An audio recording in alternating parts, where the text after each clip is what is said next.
घटना हमारे मन को बड़ा झंझोड़ती। आहा,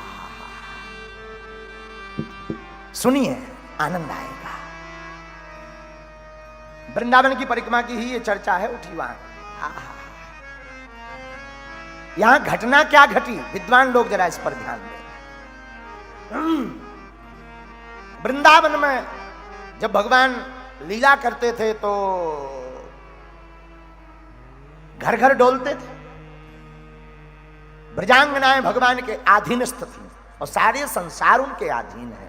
ब्रजांगनाओं की तो छोड़ो, और सच बतावें, वृंदावन की जितनी ब्रजांगनाएं गोपियां हैं वो कोई साधारण स्त्री नहीं है। बड़ी बड़ी अमलात्मा विमलात्मा महात्मा ही जो राम अवतार में राम जी के रूप को देख करके मोहित हुई थी कि हमें आप अपनी पत्नी रूप में स्वीकार करो। राम जी ने कहा अभी नहीं, तुम सब हमारी प्रेमिका बनोगी जब हम कृष्ण अवतार लेकर के आएंगे। वही महात्मा गोपियां बनी।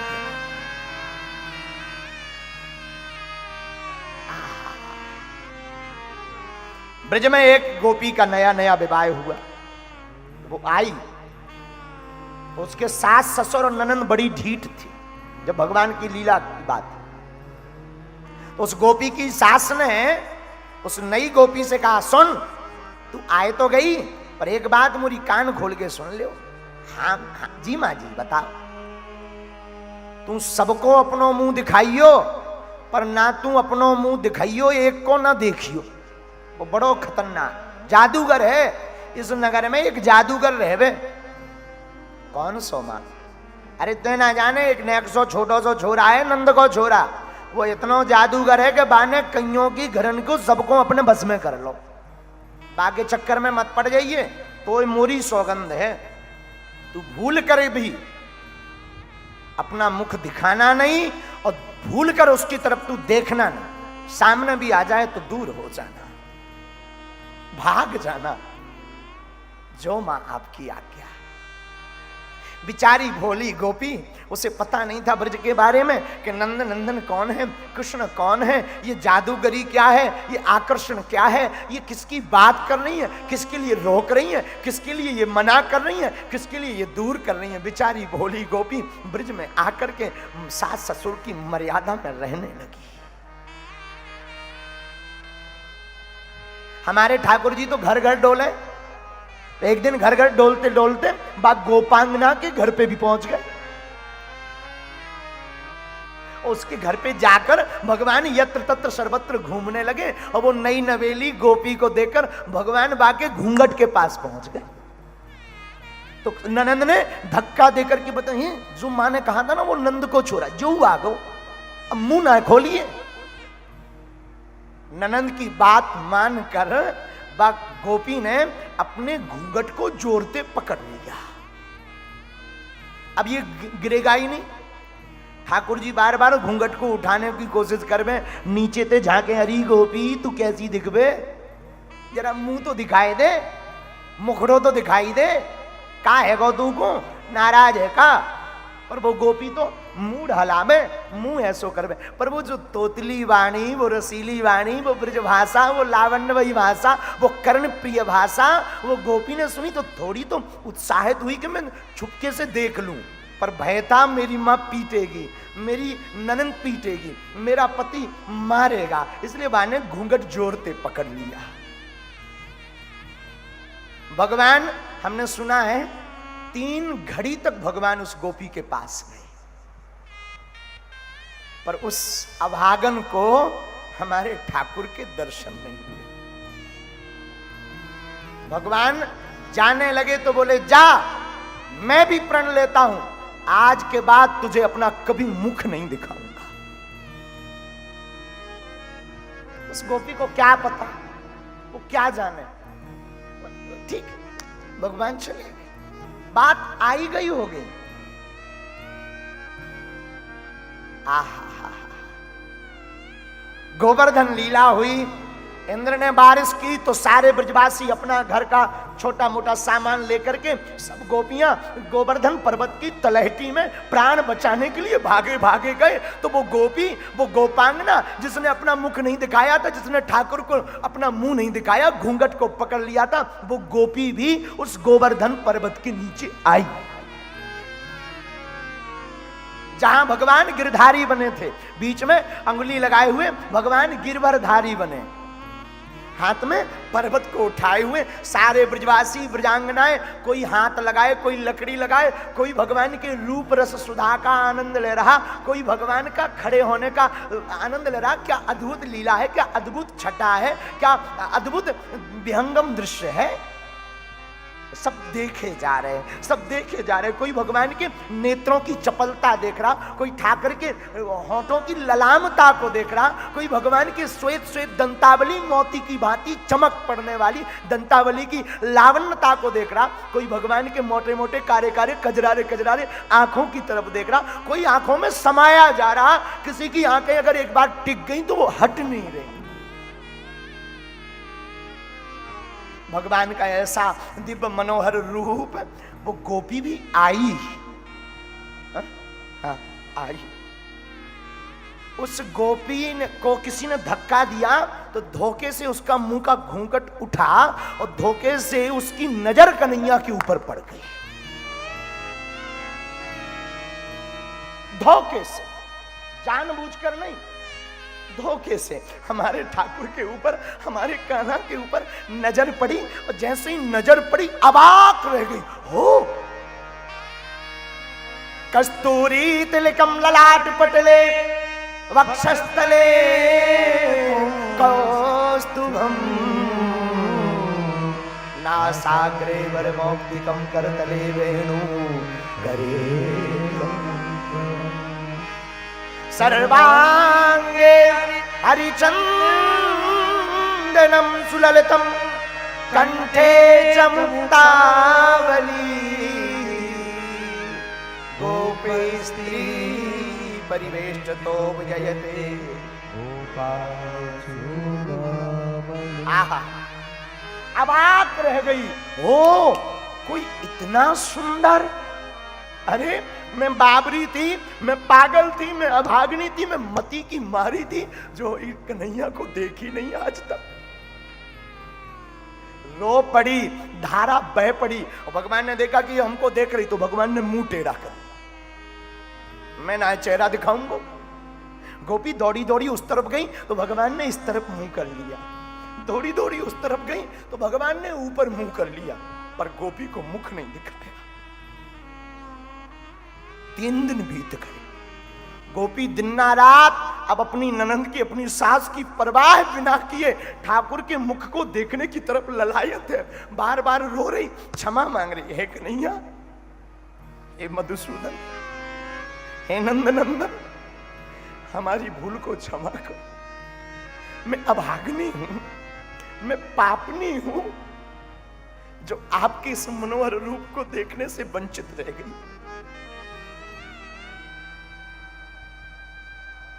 भगवान नहीं बोले कुछ। हमने सुना 7 दिन तक वो गोपी, जब तक भगवान गोवर्धन पर्वत को धारण किए रहे, तब तक रोती रही। जब पूरी रात दिन रोते रोते गुजर गया, भगवान ने सोचा बहुत हो गया, तो भगवान बोले सुन गोपी, तूने अपना घूंघट नहीं दिखाया था, मैंने प्रण लिया था, मैं तुझे अपना मुंह नहीं दिखाऊंगा, पर सुन, तुझे ज्यादा ललक है ना, ज्यादा भाव है, तो तू चिंता मत कर, अभी तो नहीं, तूने रोया बहुत, माफी बहुत मांगी, मैंने माफ किया गोपी, पर तू कलयुग में फिर से अवतार लेगी, फिर मेरे रूप को देखेगी, फिर मैं दिखाऊंगी। वही गोपी कलयुग में मीरा बनकर के प्रकट हुई है। वो गोपी मीरा बनकर के, तब तो आप मीरा के पदों को पढ़ना, मीरा के पदों में विरह भरा पड़ा है। हेरी में तो प्रेम दीवानी मेरो दर्द न जाने को, हेरी में तो प्रेम दीवानी मेरा पद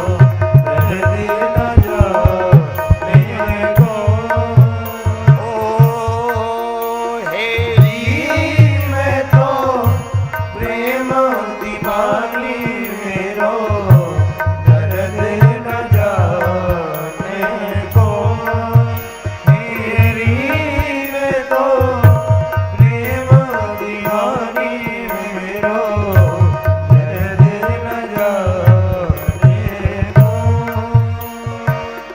प्रेमों की मारी बन बन भटकूं दर्द की मारी बन बन भटकूं प्रेमों की मारी बन बन भटकूं दर्द की मारी बन बन भटकूं पैद मिला नहीं कोई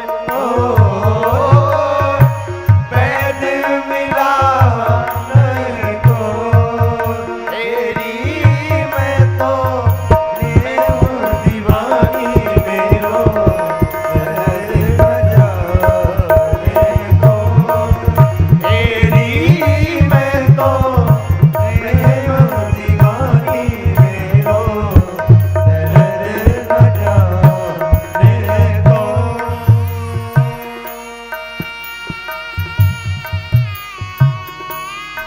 मीरा के पद का दर्द सुनो।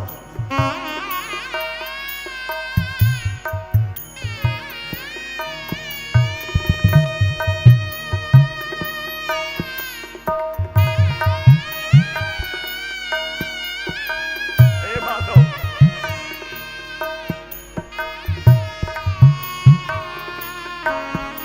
वाह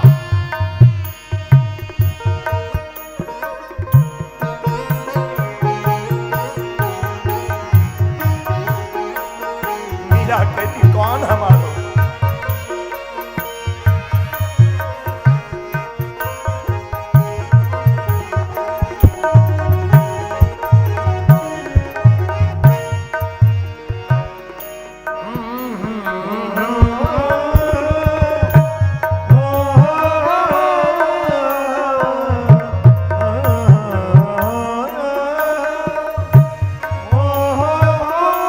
मीरा के पद की बात गगन मंडल में सेज पिया की गगन मंडल में सेज पिया की किसी विधि मिलना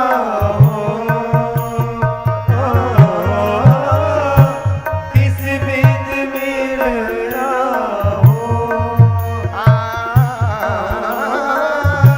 किस विधि मिलना मीरा कहती सूली सेज हमारी झूले ऊपर सेज हमारी सूली है। अब बुरा मत मानना, बहुत से लोग कहते हैं मीरा रही होगी कोई जोगन कोई बाबरी रही होगी। उस जमाने में राज घराने की लाली मीरा ऐसी वैसी नहीं थी। उसको देख करके क्या बोले साहब, मीरा बराबर कोई सुंदर नहीं था। अब वो मीरा, आप मीरा के कोई भी पद पढ़ना, उसमें विरह उसकी आग अद्भुत है। क्योंकि मीरा को जब तक वो आग बुझी नहीं तब तक रोना रहा जिंदगी में। और सच कहें, मोहब्बत में रोना ही लिखा है।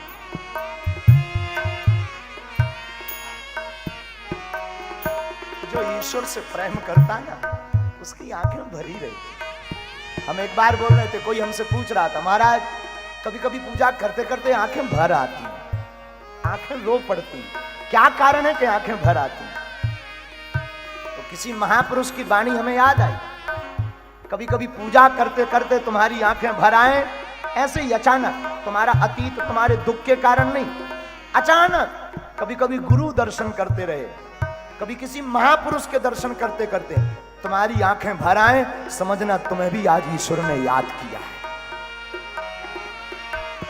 तेरी मैं तो प्रेम दीवानी मेरो दर्द न जाने को, तेरी मैं तो प्रेम दीवानी मेरो दर्द न जाने को, दर्द न जाने को, दर्द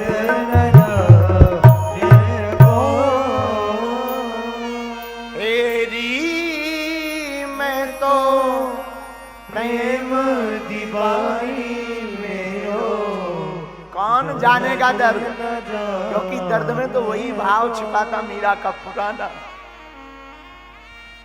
दर्द की मारी बन बन भटकूं, दर्द की मारी। लेकिन सच बोले, मीरा को भी गोविंद गुरु कृपा से प्राप्त हुए। वो मीरा का गुरुदेव का पद है ना, बहुत ऊंचा।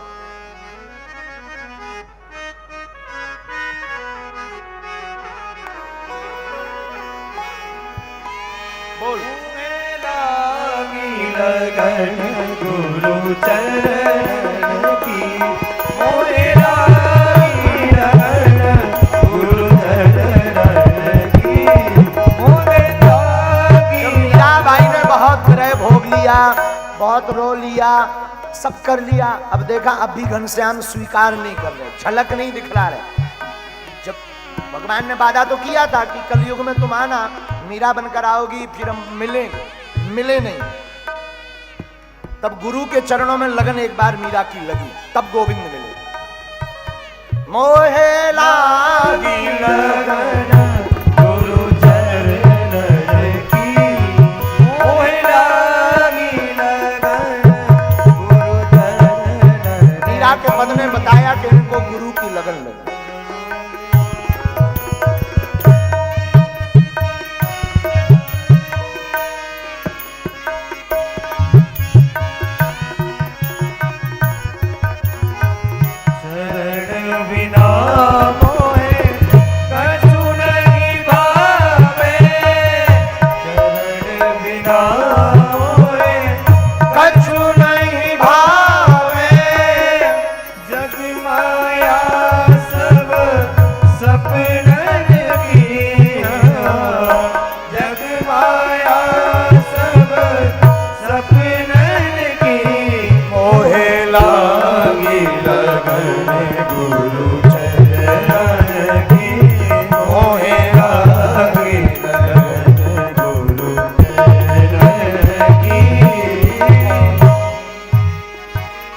लिखा था, गुरु क्षमता नहीं दिखाता ना, गुरु ममता दिखाता है। हमारे दादा गुरु के बाद गुरु क्षमता नहीं दिखाता, गुरु ममता दिखाता, समता पर पहुंचाता। समता यानी समान। और मीराबाई को जब दर्शन नहीं भये, तब गुरु की शरण ली, और गुरु की शरण ली मीराबाई ने, तब मीराबाई को कहते हैं ठाकुर का आभास होने लगा। जो मूर्ति थी, उस मूर्ति में लगने लगा कि माधव हमें देख रहे हैं। अब तक मीरा को लग रहा था कि हम माधव को देख रहे हैं, पर गुरु चरण के बाद मीराबाई को लगने लगा कि हम माधव हमें देखने लगा। और बुरा मत मानिएगा, मंदिर तब तक जाइए, तब तक दर्शन कीजिए मंदिर में जाकर, जब तक भगवान तुमको न देखने लगे। तब तक लोग हमसे पूछते महाराज कितनी बार बागेश्वर धाम आना है, लोग हमसे पूछते महाराज कितनी बार कथा सुने, लोग हमसे पूछते महाराज कितनी पूजा करें। इतनी पूजा करो कि पूजा भी तुम्हारी पूजा करने लगे। हमारा मत, इसको हो या जंग हो, भरपूर होना चाहिए, अंजाम कुछ भी हो मंजूर होना चाहिए, भरपूर। एक वाकया हम बहुत बोलते हैं।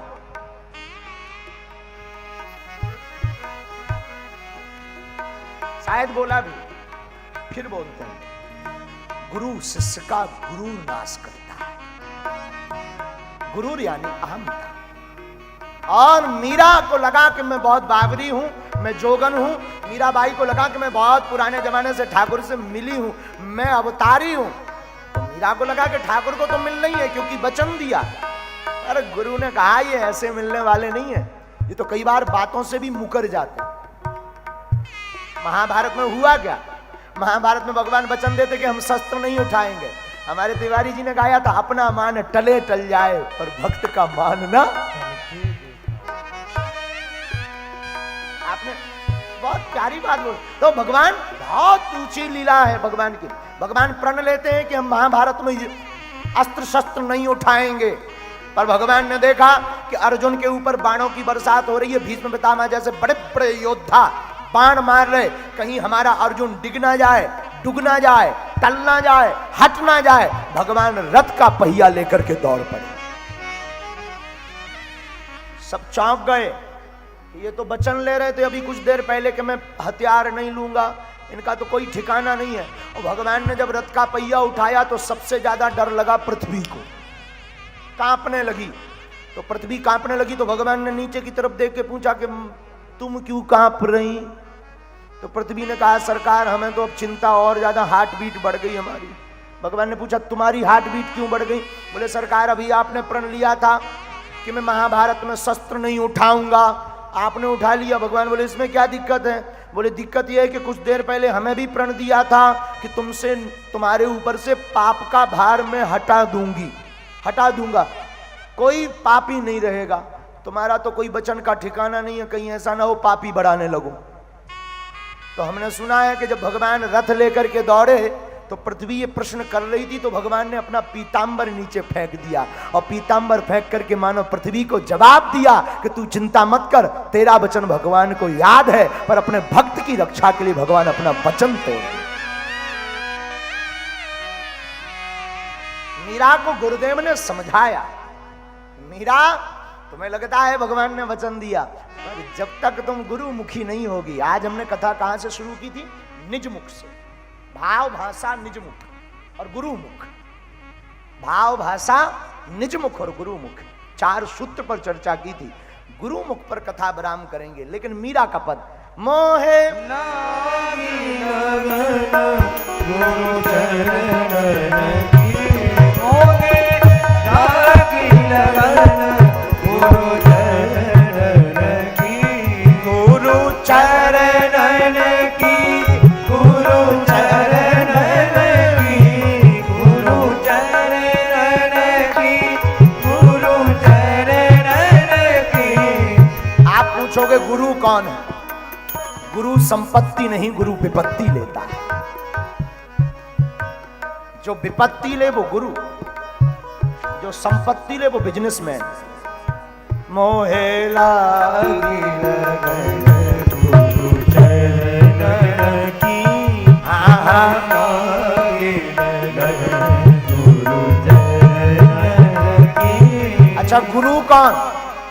जो गम दे वो गुरु नहीं, जो गोविंद से मिलने का नियम दे वो गुरु है। मोहे लागी लगन गुरु चरण की, मोहे लागी लगन गुरु चरण की। अच्छा महाराज गुरु मिलेंगे कहाँ? गुरु को खोजा नहीं जाता, गुरु खुद खोज लेता।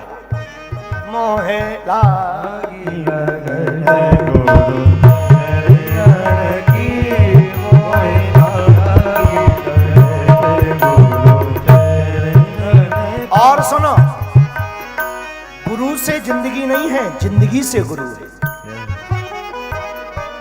मोहे लागी लगन गुरु चरण की, मोहे लागी लगन गुरु चरण की, मोहे लागी लगन गुरु चरण की। एक संत और कह रहे हैं गुरु देव दर्शन नहीं है, गुरु त्रिदेव दर्शन। ब्रह्मा विष्णु महेश, हम लोग श्लोक गाते ना, गुरु ब्रह्मा गुरु विष्णु गुरुदेवो महेश्वरा, ये हो गए त्रिदेव। इसलिए कहा है गुरुदेव, तो गुरुदेव दर्शन नहीं, गुरु तो त्रिदेव दर्शन। मोहे ला